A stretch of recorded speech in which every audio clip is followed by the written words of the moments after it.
Alrighty, welcome everybody. Good to see all of you. Hope you're well. Thanks very much. Hello. We are well. Yeah. Hi, thank you. Hi, Lisa. You well? Yeah. Alrighty, guys. So good to see you. We've got Salil and myself today again, this afternoon again. So glad to see you coming along. We've got more of us joining. Hey, Nico. How are you, man? Good to see you, Mr. Nicholas. So did you guys, let's kickstart with your any questions, any comments from about this week's material. So reminding everybody, this module, it's a very interesting module. We are now entering module 3, which is natural language systems. So how about I'll listen to you. So many comments, anything?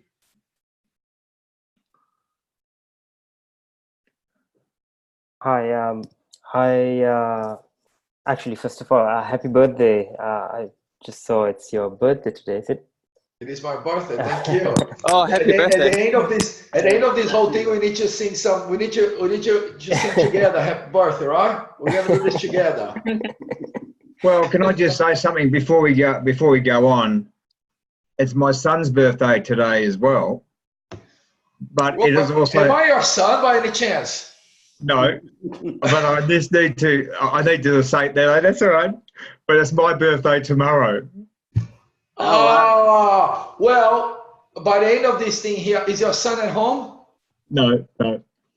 Well, we do a collective happy birthday for me and for Robert of his upcoming birthday tomorrow, right? Yeah. Deal? Deal. That's amazing. Good. Nirosh, thank you. I appreciate it. Thank you very much. Mine is on Sunday. Is your Sunday? On Sunday is my birthday. Oh, wow, that's just becoming perfect. Yeah. It's just perfect. We're all gonna sing happy birthday for Nicholas, for Robert, and for me. How great is that? Could it be better? We're gonna do this. I'm gonna record. Meanwhile, that's fun. That's good. That's good. So we celebrate this together. Yeah. So thank you very much. Going back to our topic of the week, any discovery, any questions, any comments? How we start on there? So I actually found, even though I've heard of the concept and I've seen the concept around, I wasn't really aware of where things were in the industry, and I was really quite pleasantly surprised to see things like Amazon Transcribe and Amazon Poly freely available, and like in a commercial way where you could just purchase the service and then you could use it in your organization. And I actually and even the pricing seems quite, it's not for something like that. I expected it to be quite expensive, especially from Amazon. But so I actually suggested it to my manager as well, because we get a lot of telephone calls from our customers, and the implication is that you could transcribe it and then suddenly you could have a database of conversations, and you could use machine learning or any kind of, all kinds of other things we were learning about to then use that data to analyze it and use it in clever ways. So I was quite surprised and quite happy to see where things were in the industry, and that some of these things are quite freely available. Any comments, anyone?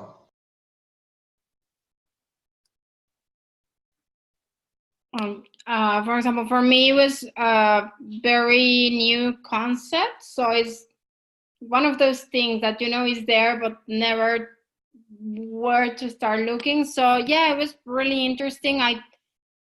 I struggle a little bit on how to apply to work or the industry. I think I'm getting there.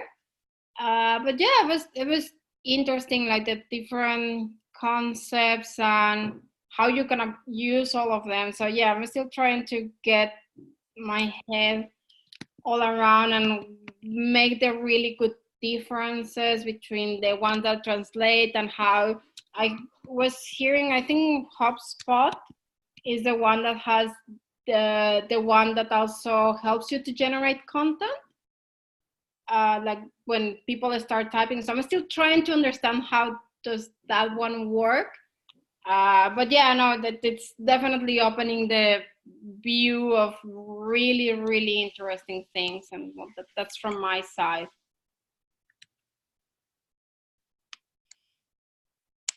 What amazes me about the natural language processing is really now it's almost getting everywhere. Like we already use you know our well, certainly I do. I use my Google phone and my Google at home using my natural language to say you know, turn the radio on and select a radio station for me, or set a reminder when I boil my eggs, and the same goes for Siri as well, and others which, you know, are probably out there. But you know, I am one of those articles, might have been the podcast. We almost use those things now unconsciously, without even thinking about, oh, okay, Google. Oh, I can't say that, of course. Up comes my phone. So you do it unconsciously now, and it's going off in the background now. So it's quite amazing how it is everywhere, and we use it almost unconsciously. And so you guys know, Australia has a really deep penetration. So depending how you in voice devices, depending how you look in the numbers, don't look the absolute numbers. I never do. Coming from a big country as Brazil, and then have worked with Canada and America with big numbers, I always look in terms of penetration for adoption of technology. But in Australia, the last number I had, it was about 30% penetration of adult population in terms of voice device. And it was about, if I'm not wrong, in terms of device towers, it was about 7 to 2. Every 7 devices from Google, you have about 1.5, 2 devices from Amazon. So I think and Amazon is picking up the pace now. They're running a bunch of Alexa workshops, and they try to recover the lost time when it comes to device. So Australia has a really big penetration of these devices. Some of this penetration in Australia is artificial led. And an example is one of my students of our MIT from last semester, the semester before, I can remember. She used to work for Bunnings, and she told me that Bunnings gave to every single staff a tower from Google, a Google device. So I think Woolies was doing something. So it's a race for penetration right now. But it's a huge in Australia, comparing to numbers penetration wise, it's a huge penetration in Australia. So I think the mindset. Where could we get the data, just to sort of, from a curiosity point of view, where can we get data to see what these penetration levels are like in Australia and others? Do you have some documents that you could share with us that maybe could, because I'm curious about it, I like, you know, I'm probably like all of us, we're all a bit curious about it. Lucy, unmute. You're on mute, mate. Oh, sorry. Sorry. So I'm saying is be curious. It's a good, healthy practice, not just in this industry, but in personal life. So I'm not here to talk about philosophy or Buddhist, which is my philosophy, but professionally speaking, it's really good. It pays back to be curious. So your mentors here, Salil, myself, and different mentors, we do have expertise and we do have experience, but you guys know a lot of different things that we might not know. So I'm interested at the closer to the end of these webinars. I'd like to invite Nicholas and Nico for you just to share with your colleagues here and even myself a little bit of the markup from Google for voice, if you don't mind, about 5 minutes close to the end. So Robert, it's a really good practice to be curious and to be inquisitive about those things. Specifically about voice, I'll pop right now on Slack one of the resources, okay? I'm placing on Slack right now so everybody has access. I'm doing right now. For me, what is becoming a big sort of confusing is, can you hear me? Yeah. Yep. Is the intersection of sort of voice and the Internet of Things, you know? So I get a bit confused because both things, I see them together, you know? And how do you talk to a device, and that device, which is basically whatever that device is, but also connected to the internet, and how do you query? And for me, the interesting thing about natural language is, well, basically it's the context that we are adding. So instead of searching with 2 or 3 empty words, now we are searching, you know, with maybe, I don't know, 10, and adding a lot more context, which expands the possibilities by a lot compared to what we see now, you know. So that's quite an interesting development. Hello. Sorry. No. So when you say you have confusion, like on how it is implemented, or like what specifically? No, not really how it's implemented. It's just you know, what I'm for example doing the milestones, the sort of the practical stuff. I've been sort of bundling different things, I realize, and I'm not sure if it's the right way, but the last chapter was quite interesting. I found very interesting all the chatbots and the examples there. I see a lot of uses. And in terms of natural language generation, I don't know what's the name that has been used there. I've seen already, there's a lot of reporting analytics, you know, that is already writing, you know, automatically. So, yeah. Yeah. So I guess my perspective on this is voice is just a channel, right? It's a way of engagement. We don't do synthesis of voice. So today, most voice is done through transcription, which basically means they convert it into text, and then the system uses the text to analyze it. We haven't actually gone to a point where you use voice-to-voice conversion, where you don't have to transcribe it and use it straight. We also don't do sort of empathy and voice modulation as much, like angry voices versus sad voices. Like at some level there is some experimental, but that's not really sort of mainstream of production. Most voice is transcribed to text, and then from text you can do a lot of different analysis through it. So it just becomes an add-on in terms of, so from an IoT perspective, it gives your IoT device, whether it's Alexa, Google Home, or your TV or your fridge, a way to communicate with you.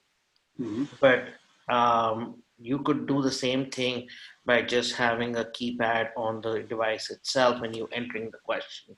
So that's all you're changing is instead of entering the question, you're giving a mic there, but then the mic takes that question and enters it for you. You see the difference? But at the same time, it gets transcribed and enter into the system and in the system. So the interesting part there is more around the natural language processing as compared to the speech to text. And we are getting more used to using speech now, which is good. It doesn't apply in all environments. Google Homes and Alexas work well because normally it's in the house and it's not on the outdoor public with you. But when you're on the train or on the ride, it's harder to use those devices. They're getting better at it, but it is much easier to use those sort of interactions in quieter environments. Can I ask you a quick question? Yeah. How difficult is to do an implementation of a chatbot to help a customer? Let's say a user is in a particular page that is about, that is about certain topics. So I was going to go through some material. Okay. Lucy, if that's okay with you, I had a few slides. I think Elisa has a question. Yeah. Yeah, sorry. It's just going a little bit back on what you were saying about that it then interprets the words, but not the intention. And you just remind me that I haven't downloaded. So I was listening a podcast from Eliza. I think it's one of the ones I just started listening from the first one from last year. And this one is from this year. And they were talking about an app that I think they are developing in Melbourne. Mm-hmm. That is the focus on that one is kind to be like a psychologist, and that they were testing that, for example, when you start talking with the app, it's like, oh, like how was the app is gonna ask how was your day, and then he decided to say like, oh yeah, my day is good, I'm just a little, and so I can't remember what he said, but not like with any sentiment, it was just the tone of the voice. And apparently the app respond like, oh, you sound a little bit distressed with this and that. And he got like, okay, I'm not sure if I want to use this one or not, but like they were testing. And I'm going to look on for the episode and look at the name of the app, because it's like, oh, I just want to try and see, because I think it has like everything 30 days for free to try, and then it has like a monthly cost. And the objective of that app, it was trying to, kind of a substitute of going to a psychologist, because it has all this information and theories. But I don't know, like, will that be natural language process, or how are they identifying these, or do you know anything about this? Yeah, so they're using sentiment analysis along with the natural language processing, where they are able to find the sentiment. The sentiment can be two ways. It can be acoustic based, which is the tone of your voice, just by increasing or decreasing your volume, which is very experimental. The stuff that works better is actually your choice of words. So I don't know if it was an experiment, then it could have been both. If it was more of a sort of an out-of-the-box solution, then it's probably just natural language, sentiment-based analysis. Which also, let me give you a quick example of, let me share my screen real quick.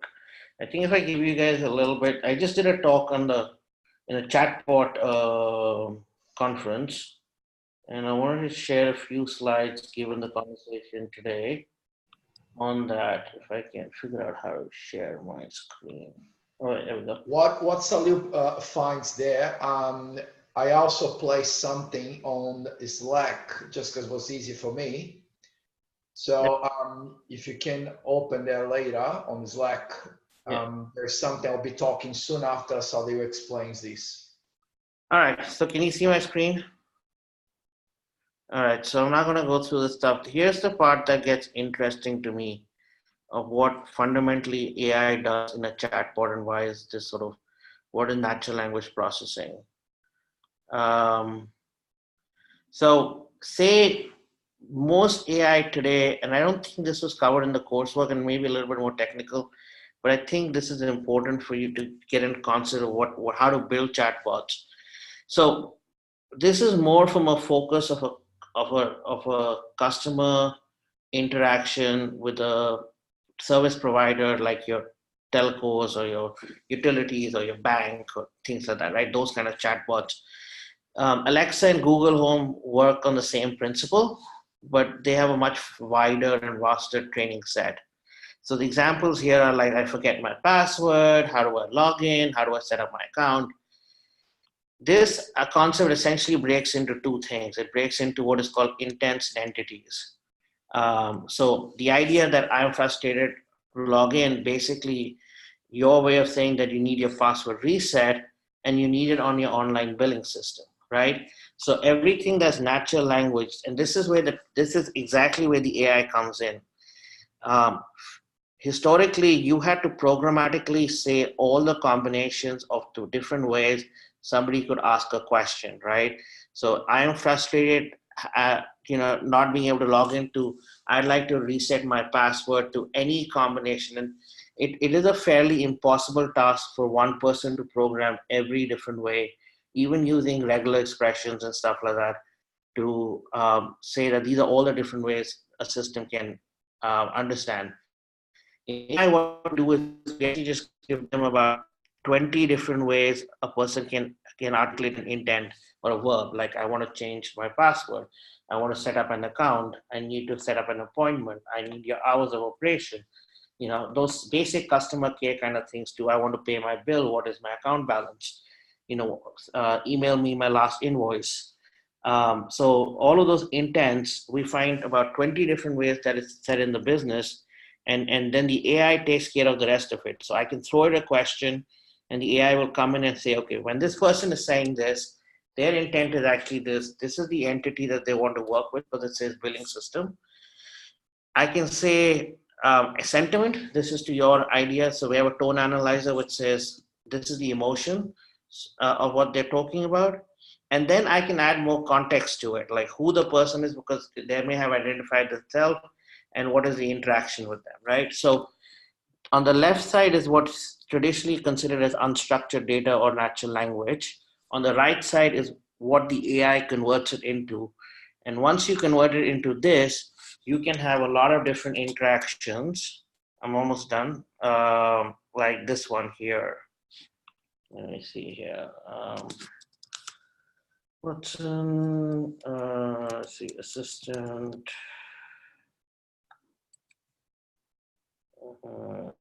Demo. So where are you finding that? I mean, that sort of information, it just puts the whole idea of the natural language into sort of context. Just seeing that intent, the entity's emotional tone, the context, it just puts it in context so well. Yeah. So there's a lot more understanding, like what is the system actually doing, right? And the thing, the AI part of it is when you train the system, you essentially, we actually go through historical web chats and we say, here are all the ways people have said this function to do. And then we just put it inside the model and the model generates that intent. There's very little programming, if anything, that goes in. So Salil, quick question, just the context of for this here, so everybody can follow you. It's these the blue mix here, the sandbox you are here on the blue mix. Is this available to anyone, like if Elisa or Robert or I will send you a link for this, and I will also send you. It's a 15-minute. If you don't have an IBM account, then let's say 20 minutes. But in 20 minutes, you can have this very chatbot up and running in pretty much any website. So I will send you a tutorial that's not technical, but for anyone to play with and do it. But let's say you wanted to book an appointment and you said, what dates are best for you? So you say, I want next. So this is, instead of saying a date, I'm going to just use something loose, like next Tuesday in the morning. So it already picked it up, that in the morning thing, right? The same thing had I said, this is US based, I'll have to put a 5-digit number in here. And it can find it for me. Now the same interaction, the reason AI works better is if you had to fill out a form, you would have had to fill out every word there is. The same interaction that I can do in a different way, but I can say, you know, sorry, give me a second. What's the best day for you? And I can just say tomorrow or next Tuesday. And I didn't mention the time, so it asked me the time, right? So that kind of a thing where you express more in your natural language, it picks up more details. It doesn't ask you those questions again. Is where chatbots become really useful. It uses your natural language, understands the information that you're providing, and reduces the thing. So one thing we did with a bank was home loan applications. It takes about 150 data points for someone to fill out a home loan application. But if you have a chatbot, you can break that down into, based on the digital footprint that exists in the bank, if they are a member, and some more questions, you could easily break that down into like 6 to 8 questions and have a home loan application almost completed, rather than having them to repeat everything from their name to their age, the address that people start with. So anyway, let me pause. Hey, hopefully that's good. That's fantastic. And can I just say, what you've just shown me is, and his name will be mentioned again today already. My son works for Latitude Finance, and they're implementing something exactly like this. Yeah. There are lots of people right now. Chatbots is like the most sought after tech in most customer experience or customer interaction. Doesn't matter which industry you're in. And everywhere from cars, I know Lucio is familiar with that one, to the mining industry, to banking, retail. Yeah. So hopefully that gives you a picture of what that tech is and how does it really work. And I'll put up some blogs and links in the Slack, so you can actually go try this yourself. That's really helpful. You said, we could kind of play around with it with like a 20-minute setup of that system, but obviously it will rely on a few kind of the bank's internal data, like where the branches are and all these details. What kind of effort does it take to connect that up to an organization? It depends. So a lot of, like with customer care, a lot of stuff is fairly straightforward. All you're talking about is entering in the actual details of where the people are located and stuff like that. But so at least with IBM Watson, a lot of that customer care comes out of the box pre-trained. So you don't have to do much training with it. And we give you the training set. So if people in your business say things differently than other businesses, you can actually change the model and bring it up. And most platforms let you do that. Some share the training data, some don't. That's a different thing. But most platforms will let you do that. And then it depends on like in our case, we will give you capability to scrape your public site, and then we can pull out a lot of information from that. So that will help integrate a little bit. But yeah, there is some manual effort required. To most chatbots, the dialogue building and maintenance is the hardest part. It's not the AI training. The AI training, that's the simplest thing. Nirosh, remember the last week I said I used IBM Watson as an example because it's the most technology I know a little bit better. But remember the 3 layers. Okay, so just to remind some of you, you have this public available data, and I'm making this very fast. So that becomes the data source or the training ground, for a better word. So I know IBM protects and protects quite heavily there. So you have the first layer, which is like things like Wikipedia or scraping data from somewhere, right? Unstructured data from social and some of these things. Then you have the second layer. The second layer, which is becomes a little bit more vertical orientated. So let's say in the case of Robert's son, it's financial industry. So that's an aggregation of data here from different IBM clients on the financial industry without being identifiable, that becomes a second layer of data. And then there's yours. Okay? And the reason this is a different color is because IBM will not take ownership of that data. Right. So Salil, would be, I think maybe perhaps would be good just to give all of us a little bit of understanding of data lake. Perhaps just the very top. Would it be comfortable explaining, just in case someone hears here?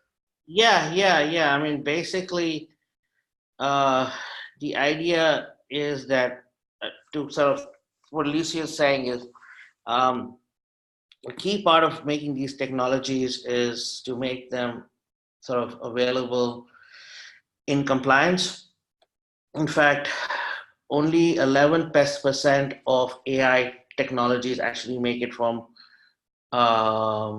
skunk work projects to production, and that percentage is increasing because a lot of it are using sort of open source and tech that is not easily compliant. So with IBM, like Lucio mentioned, we have a very strong data privacy and data integrity, sovereignty, and privacy policies, where all of, at least for Australia, all of your data stays in country. You can turn off our systems to learn. You can opt in and out whether you want our systems to learn from your data. All your information can be completely siloed to your individual systems, or it can be public, and there's a price change around that, which impacts that. But yes, that's essentially what we work on in terms of data privacy and data understanding. Is IBM Watson like a AI engine? Our organization has Salesforce, and we have sort of Einstein as part of that. Is it similar or? Right. So a lot of Einstein is actually underneath, powered by Watson. Okay. Yeah. So. Yeah, but there'll be proprietary technology, Nirosha. So as a package, yeah, Einstein would be for Salesforce, would be the Watson for IBM. But then behind, it's like you have technology from Mercedes-Benz powering BMW behind the scenes. So it is, and again, it's intent driven. You have different utilizations, and again, becomes a little bit more. What is your companies already using? Compliance, some IT likes compliance for certain behavior, and some other like Microsoft, because they have global contracts or regional contracts, But nonetheless, there's an overlap of technology. I actually thought Einstein and Watson were competitors, but it's good to know they're powered by each other, and the variety stuff we have, but yeah, we work with Salesforce for a bit. Okay, because with Einstein, the competitors on the perspective, the share of wallet, but technology-wise, there's this. Yeah. So anyway, I put on the Watson link there, and so what the team can do with this link here, Salil? Yeah, so on this link, basically is most of our technology. If you look at any of the services that are there, like speech, there's a demo that's live, including the chatbot demo that I showed you. There are some customer case studies under stories, which are interesting, and they're by industry, so you can look at it how we're using technology. And I've worked on most of those stories out there, so I can probably, if you have questions or anything, I'm happy to answer, because I've been working in this area for a while. But it's a very easy way to introduce, especially I like the live demos and the interaction, because it gives you a good sense of, without being technical, what you can expect from the technology. We actually had a chatbot trial on our websites, powered by Nuance, a company called Nuance. And it was a trial. I think it didn't work with our budgets and things like that. So it was, while it was there, it was very successful. We got a lot of leads and conversions through that. But unfortunately, that didn't work out. 2 years, a year back or something. Must have been a while back. No, so this was last year. Yeah, halfway through last year. So it's actually quite, I mean, depending on how easy it is to implement, there's quite a big scope for our company to kind of use something like a chatbot if it's easy to implement. And particularly from what Nico's saying as well, it at a very basic level, it's simply just looking through our FAQs and just answering basic questions, and then it hands off to a sales agent when they're ready. That's like a really good use case for us. And let's talk about this a little bit, because it was really great. Salil brought this deck. Salil, all of this deck they just showed the team here. Are you comfortable turn down whatever you can share the deck? Can you share the whole deck or whatever? I think it would be great. I'm presented at a conference, so it's all public. Oh, would you? Okay, do you mind to upload these on Slack so the whole team here has access to that? That would be amazing. Yeah, I will do that. Perfect. So we, I think was really great, and to be honest, guys, this is a great opportunity for all of us, and me included, because it's outside the course, but in 10 minutes we saw the richness of this, seeing that. But I'd like to invite you, if you're cool, I'd like to invite you to see a little bit outside the technology for a second. And see these outside chatbots. We're seeing this as a voice, we're seeing this as a natural language processing for what it is, and generation, okay? So the course this week was, I'm just getting the topics here so I get this right, was natural language systems, natural language generation, and the interface. These are the 3 topics. And I'm just gonna go very quickly throughout them, and we just make sure we bring this all together, all right? Because we still need Nico to explain a little bit about voice and the markup from Google. And we all need to sing happy birthday for me today, for Robert tomorrow, and for Nico over the weekend. So we cannot miss that. And I'm gonna record this. Anyway, coming back, I'm losing myself. So natural language processing, okay? So concept-wise, just to bring you guys back to speed, this concept is machines trying to process language as humans would do. That's it. Okay? So then that's the whole NLP, natural language processing. So trying to get machines to understand as close as they can with the normal language, understanding things that Salil demonstrated to us. Tone, sarcasm, intention,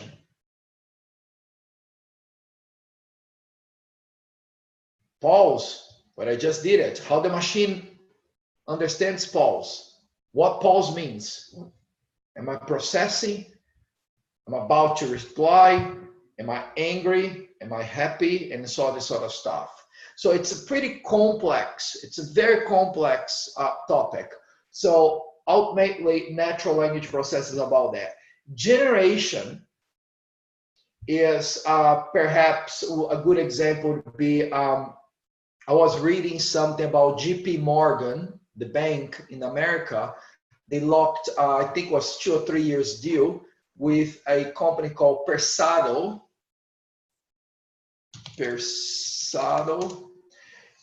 This company now is going to be generating all the content for, I put here on the chat. This company now has a deal. They're going to be generating a lot of content for was supposed to be JP Morgan, but I have now Chase on the homepage on the company. But anyway, it's a big bank, one of the big banks. Lot to deal with those guys to use machine learning and natural language processing to generate content. All right.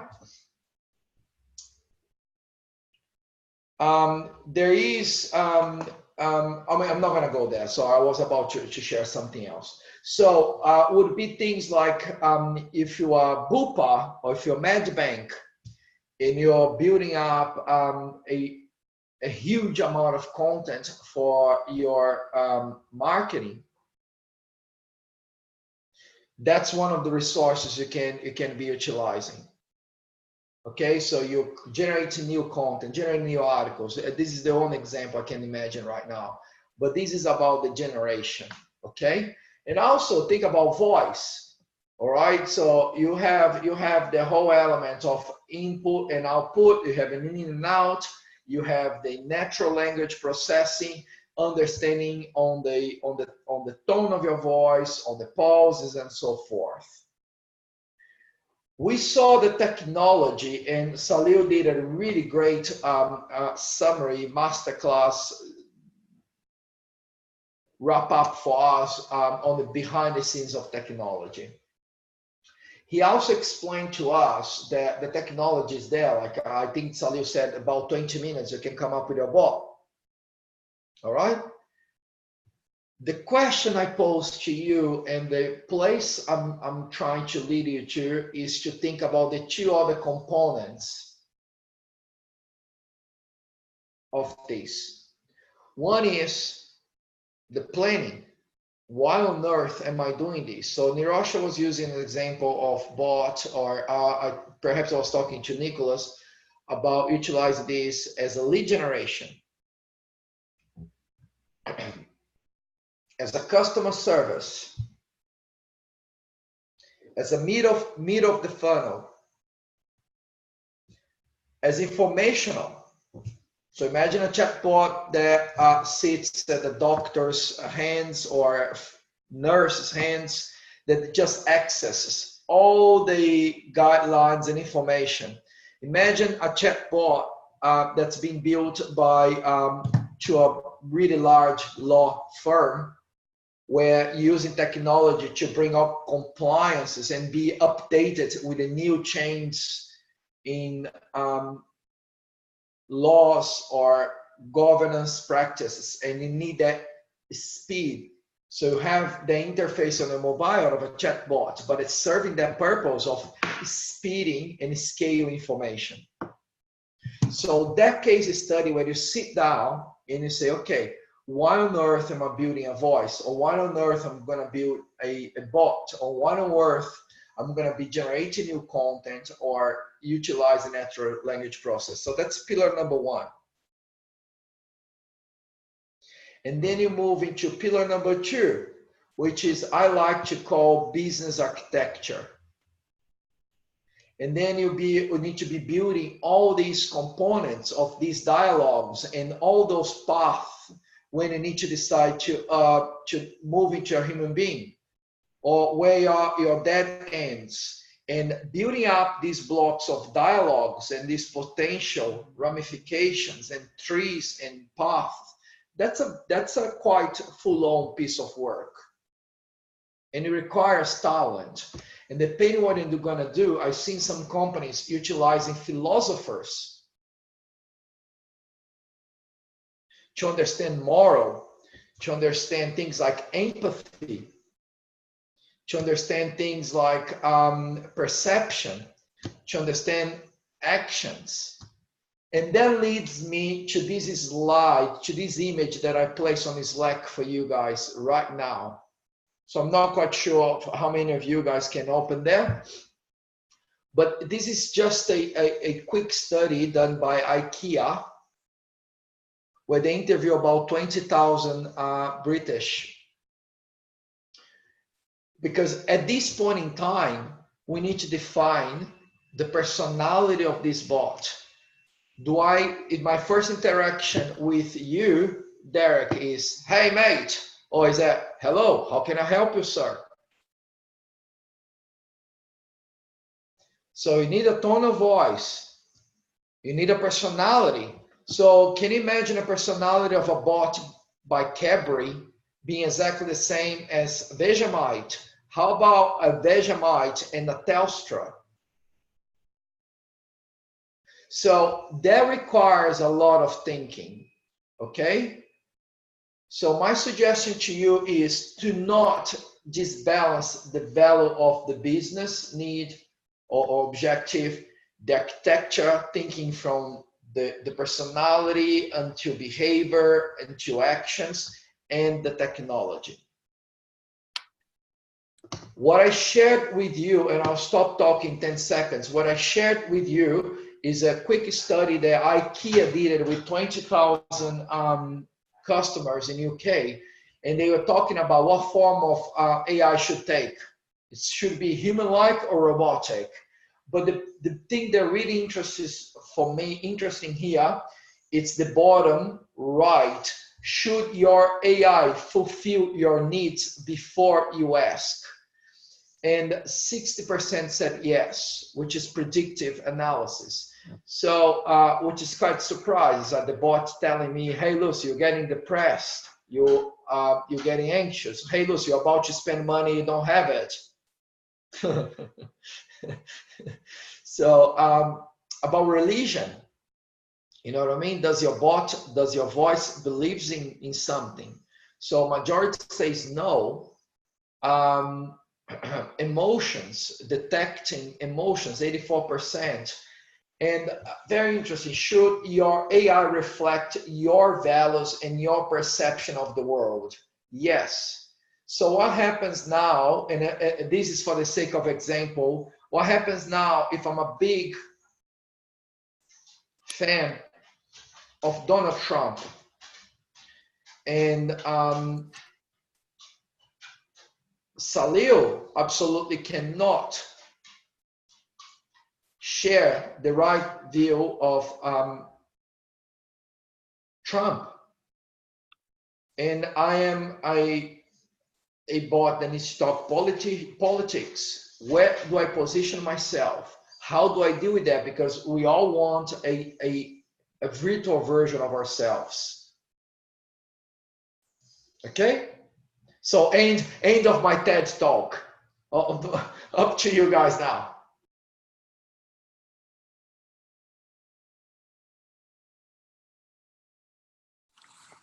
Comments, anything? Yeah, I think that was really good.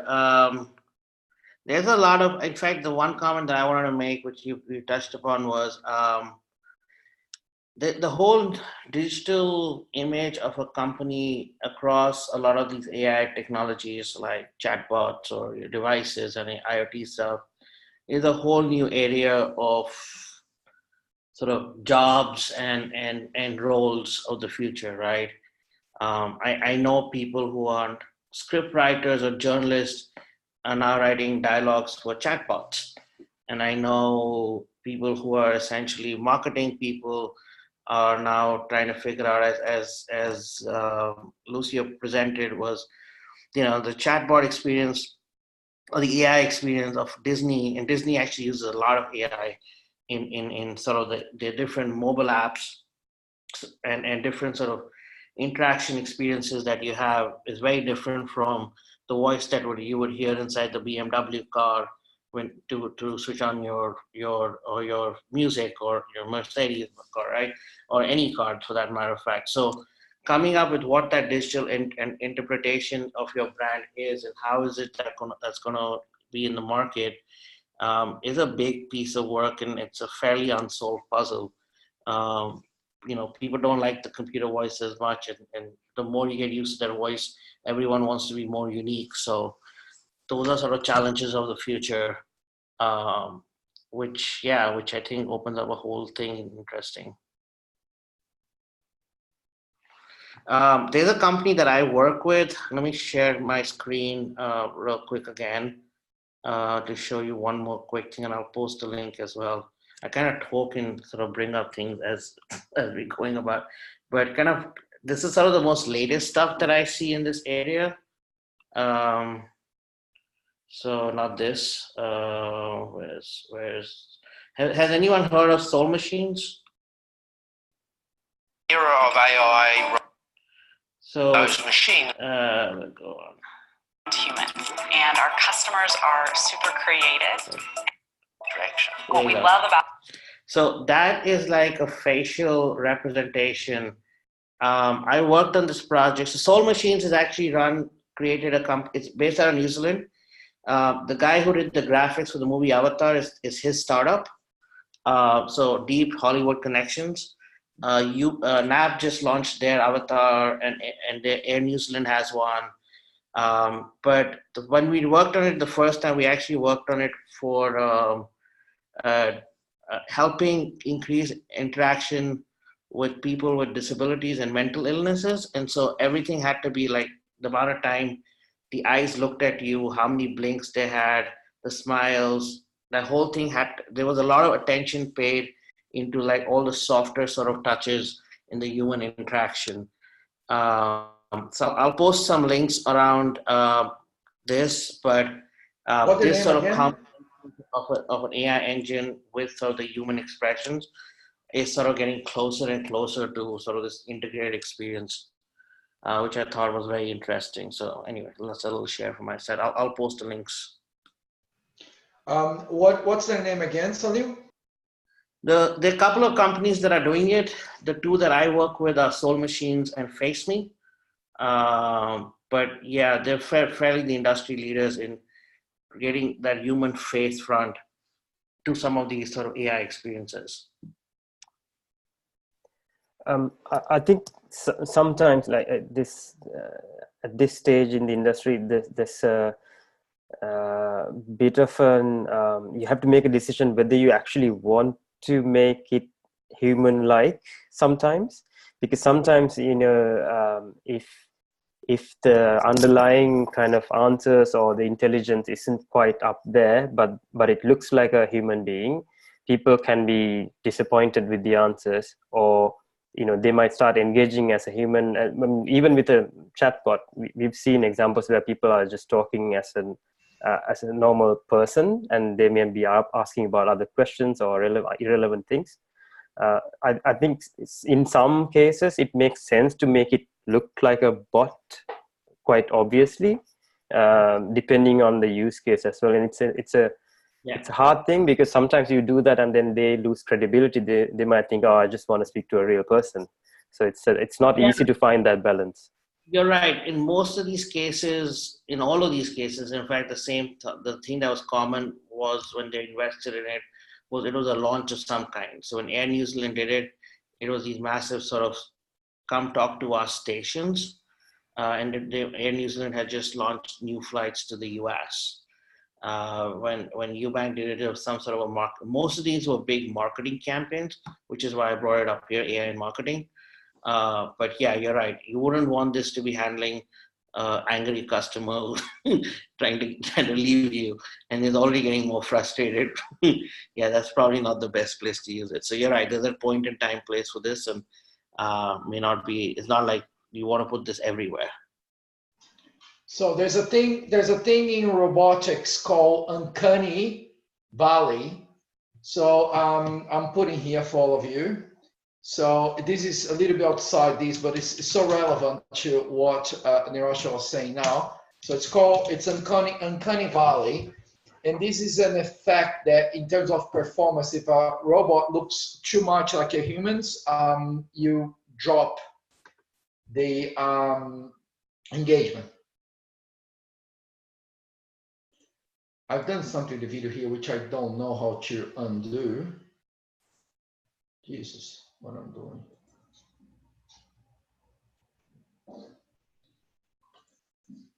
Alrighty. Can I ask a question? It's no worse. Yes, please. So in today in the course notes that we have for today's session, it talks about you've got a note here, making it work, and part of it says one common use case of NLG for marketers is creating a product descriptions for websites.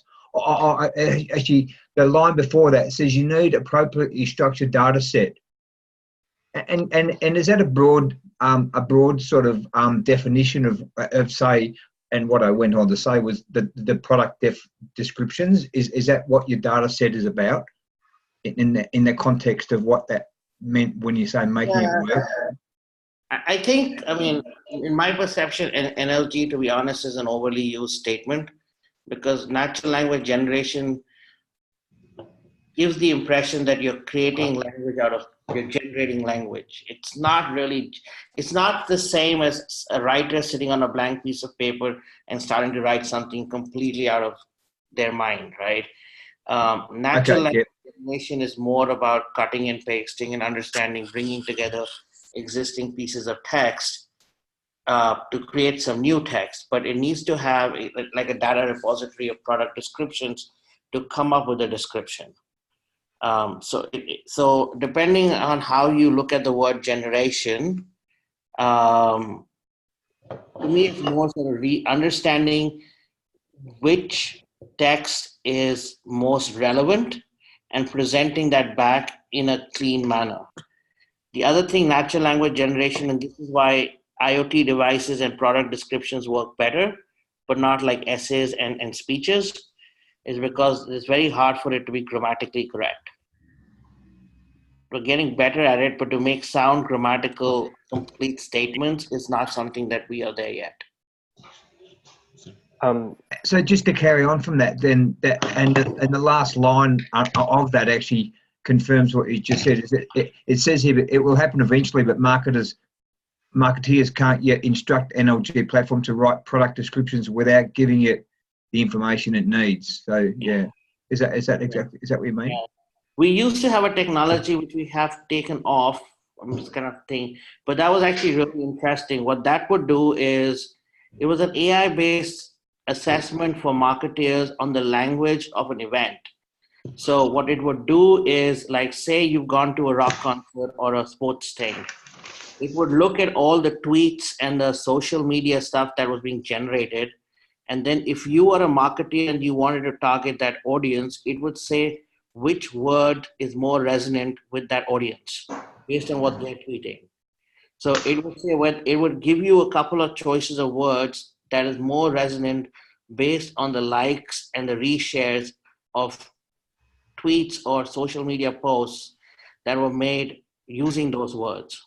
So things like, car versus automobile versus vehicle. Now you could make an expression with all three of them, but depending on the audience, it would tell you a car is more resonant as a word with this audience as compared to vehicle or automobile, things like that.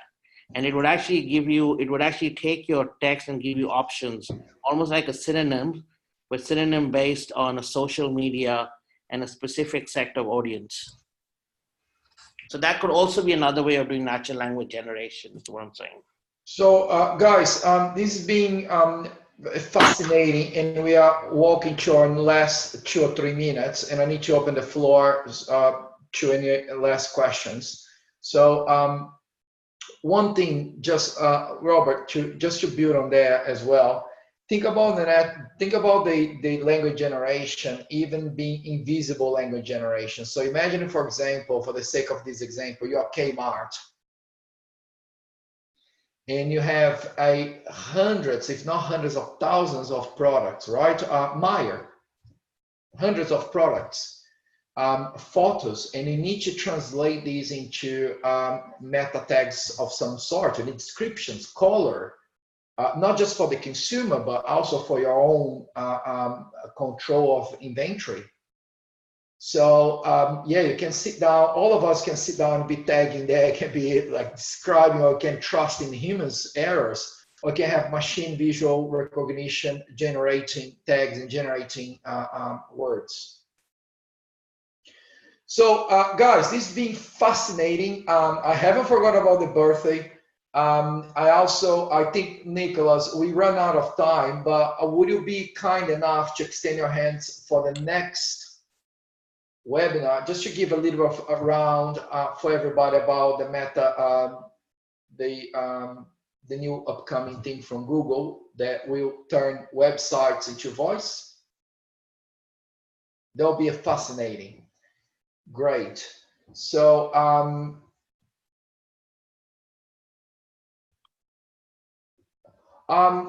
Niransh, I think that's a big question, and I'm happy to take this to the side. So you ask everybody, the challenge of language, mostly based on complex grammar rules of English, and has there been work done in other language that could be simpler? I don't think the rules, actually the rules make it easier. This is just an opinion, like coming out of the blue, because it's very transferable from the rules. You cannot use am or an before this and before that. The rules itself is very transferable. You can transfer quite easy. I think the nuances of the sarcasm and the intonation, the tone, all that really makes it a little bit harder. Cool. So another thing before I go, before we sing happy birthday. So this Saturday I'm taking off, going overseas.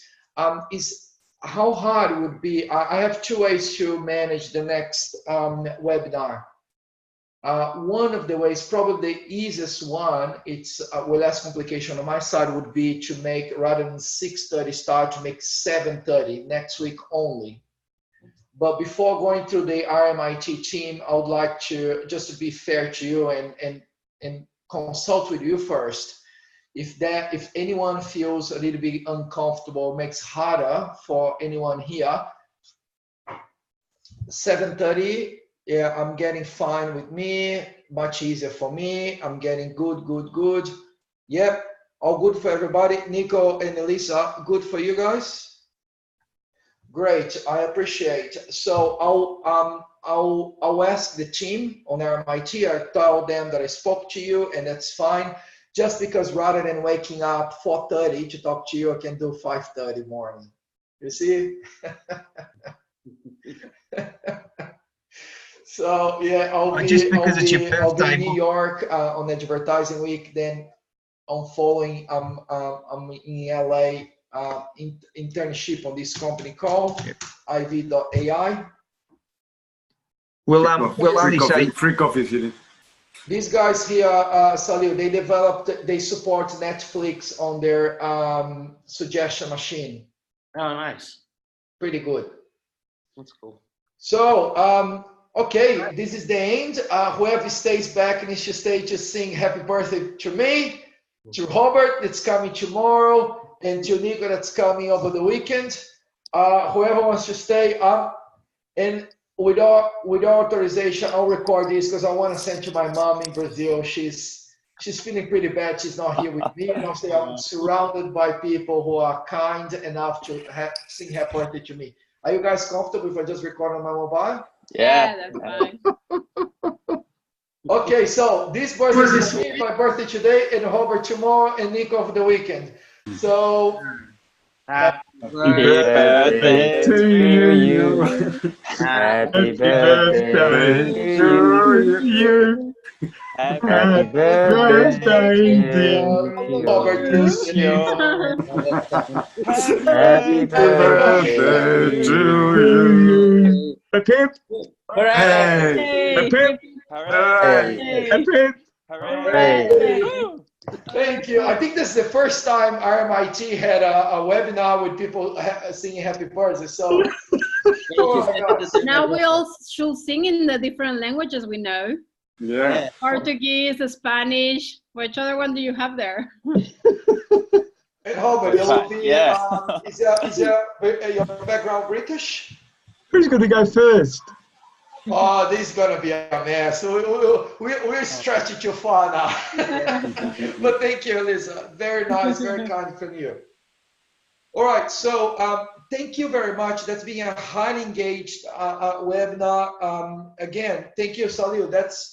We all very lucky to have access to this deck that you show, and Salil, Yeah, I've already shared it. Awesome. Thank See you you. guys. Have a good weekend. All right, thank I you. wish you all a great Bye. weekend. See you I'll next see you week. next Yeah. week. Bye bye. Thank you. Enjoy Safe your trip. video. Cheers, man.